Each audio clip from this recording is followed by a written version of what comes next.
Candle in the Tomb. Chapter 2. The 16 Words of Yin-Yang Feng Shui.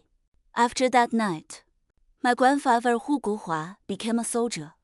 He worked hard, fought well, and his commander liked him. But the world was chaos. Warlords rose and fell every month. If a man had 100 rifles, he could carve out his own little kingdom, until someone stronger took it back.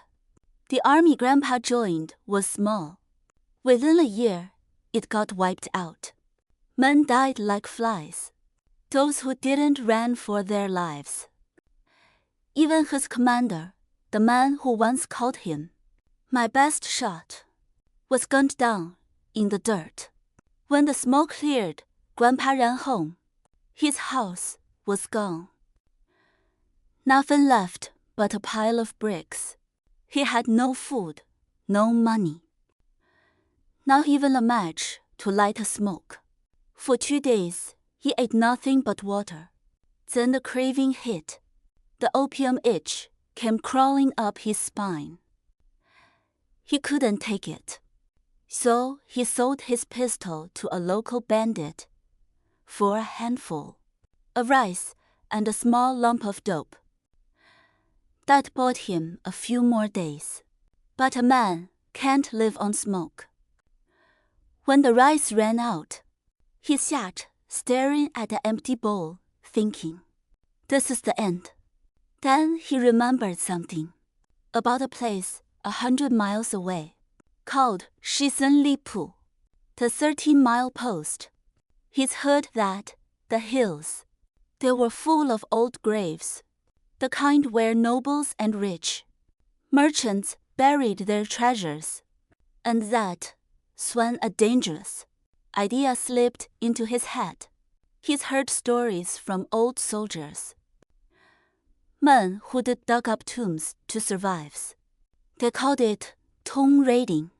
It could make you rich overnight, or get you killed just as fast. He hesitated for days.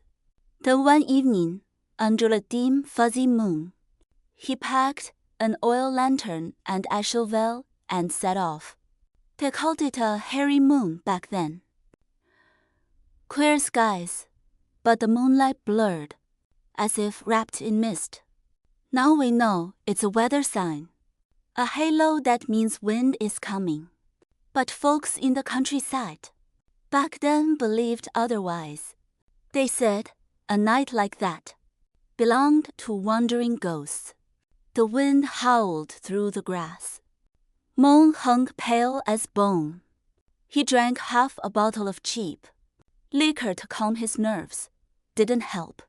By the time he reached the graveyard, his hands were already shaking.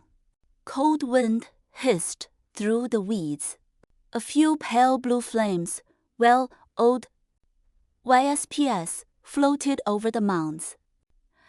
An owl screeched in the distance. The lantern flickered weak and nervous. Grandpa's skin broke into a sweat that smelled of cheap wine and fear. He started singing to keep his courage up, an old folk song, then a dirty one. His voice echoed through the empty fields, thin and lonely. When he reached the middle of the burial ground, he stopped. Right there stood a single grave, different from all the rest. No stone, no name. Just a mound of earth, and sticking out of it, half-buried a coffin, not lying flat, standing upright, like someone had tried to bury it, and changed their mind halfway. The coffin gleamed with red lacquer, glossy as blood. 18 golden lines ran down the sides, shining under the moon. Grandpa frowned. That's wrong, real wrong. But he was already there. If he turned back now, he'd starve anyway. Starved, choke on withdrawal, or get strangled loud by a ghost. What's difference? He spat, muttered, "To hell with it." and drove his shovel into the dirt. He dug until the whole coffin was uncovered. Then he sat down, gasping, chest heaving. He pulled out his pipe, scraped the last bit of opium in, and lit up. The smoke filled his lungs. His head buzzed. Fear turned into boldness. He stood, grabbed the shovel again, and pried open the lid. The coffin groaned. The lid slid aside. Inside lay a woman. Her skin was pale as wax. Rouge burned on her cheeks like 2 red coins. Her lips were painted into a faint smile. She wore a phoenix crown and a crimson wedding robe. A bride. Grandpa froze. This graveyard had been abandoned for decades. How could there be a fresh corpse? Dressed like a bride? Could she be one of them? But greed drowned out fear. The jewels on her fingers shimmy red like stars. Gold bracelets, jade rings, silver coins wrapped in red paper. A fortune, just lying there. He reached out his hand, shaking, and grabbed for a ring. Then cold fingers clamped it around his wrist. He yelped, jerking back. A man stood behind him, tall, thin, wearing a long robe. His eyes were sharp, glowing in the lantern light. Grandpa's heart almost stopped. Then he recognized him, the old feng shui master he dated, met on the road earlier that day. The man's name was Master Sun. People said he could read the earth like a book, graves, spirits, all of it. Master Sun had followed him here. He'd seen the dark shadow hanging over Grandpa's face earlier and knew trouble was coming. Now he stepped forward and barked. Do you have no shame, boy? Robbing the dead? You think heaven won't strike you down? Grandpa collapsed to his knees. I was desperate, Master. Please forgive me. The old man's voice softened. You're a fool, but not beyond saving. If you want to live, swear to follow me. Quit the opium. Start over. Grandpa hesitated. Quit smoking? He'd rather die. But he figured he could fake it, not now, and sneak a puff later. So he bowed 8 times, head hitting the dirt, and called him Master. Master Sun helped him up, sighing. Then he looked at the open coffin and froze. This isn't just a grave, he murmured. This is a corpse-raising ground. If we leave her something, bad will come. He told Grandpa what to do. Together, they slammed the lid shut, hammered in long nails, then used a black ink line to draw, crossing grids over the coffin, sealing it tight, like a spider's web. Now burn it, said the master. They piled dry wood around it and lit a fire. The flames roared up orange and wild.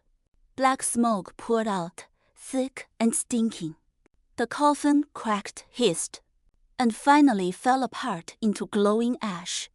When it was done, Grandpa stood there staring, thinking about all the gold and silver he just burned to nothing. He stomped the ground, but said nothing. After that, he followed Master Sun home. The old man treated his addiction with herbs and bitter soups. Then he started teaching him the art of feng shui, how to read land, measure graves, and tell fortune by the flow of wind and water. Grandpa set up a stall in town, reading faces and picking burial sites. He married a village woman, lived a quiet life. Years later, Master Sun fell sick. Medicine didn't help. On his deathbed, he called Grandpa to his side. We've been master and student for years, he said softly. I never taught he out the true art, but take this. He handed him a half-burned book. The 16 words of Yin-Yang Feng Shui. It's only half complete, the old man whispered. But keep it close. One day, it might guide you. Then he stopped breathing. Grandpa buried his master and spent years studying that book. He learned to read the lay of mountains and rivers, to find where the living and the dead belong. People started calling him Master Hu. He earned good money and respect. He had a son, Hu Yunxuan. The boy grew up smart and restless. At 17, he went to study in a British missionary school in the city. There, he learned about revolution and freedom, and ran off to join the movement in Yan'an. By the time China was reborn, he was already a regiment commander. After the war, the family moved south. That's where I was born on August 1st, Army Day. My father named me Hu Jianjun, built the army. At school, half the boys had the same name. So Grandpa laughed and said, call him Hu Bayi instead. Sounds lucky. When I turned 18, luck ran out. My parents were taken away for investigation. Grandpa was dragged to the streets and beaten. He was too old to survive the humiliation. After 2 public parades, he was gone. He'd spent his life finding graves for others. But on the end, he was burned too. The house was raided 3 times.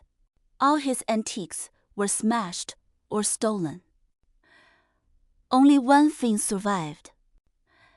That half-burned book. I wrapped it in oil paper and hid it in the ceiling of a public restroom. Back then, every young man had 3 choices. Join the army, work in a factory, or go up to the mountains, down to the countryside. I couldn't join the army, couldn't stay in the city either. So I went west. I picked Inner Mongolia. Farther the better, I told myself. A buddy came with me, Wang Kaixuan, a chubby guy everyone just called Fatty. The place we were sent to was called Gangan Yinzi. Never heard of it before. The day we left, no one came to see us off. No band, no flags, just the cold wind at the station. In my bag, I carried only one thing, that old half-burned book. I didn't know what it really was. I just knew it was the only thing left from my family. And on lonely nights, I could hold it in my hands and remember where I came from.